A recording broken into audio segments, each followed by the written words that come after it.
Hi, I'm Mark Ollis, and today I'm going to tell you what I consider to be an extremely disturbing trend and a scary path that we're heading for in the future, and that is depression and the rates of depression and the age of onset of depression that are grossly going in the wrong direction.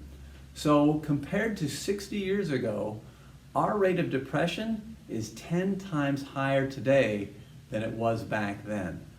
That's bad. Another horrible statistic is the average onset of depression age-wise used to be 29.5 years old. It's now 14.5 years old.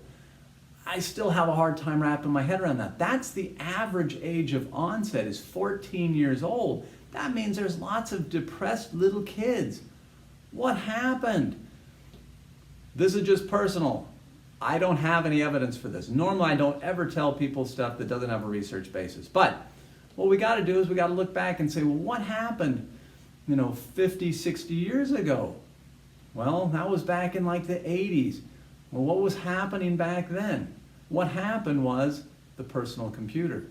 I started devoting more of my time to a device.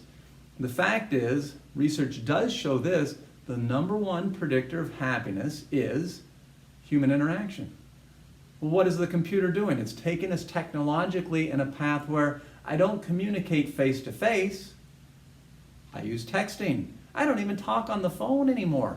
So I'm creating a situation where I think I'm creating a more convenient world, but I'm actually creating more negativity, more depression without knowing it.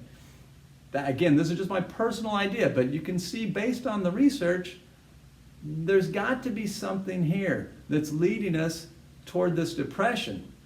So I would say try and limit your device time, try and seek out more time to spend with friends, family, whoever. Try and get a social connection going, and you're going to find that your happiness levels, your depression levels, they're all going to improve. So be very careful what you're doing with that technology. It's a great tool, but don't overutilize it, and make sure you maintain social contact. Thanks.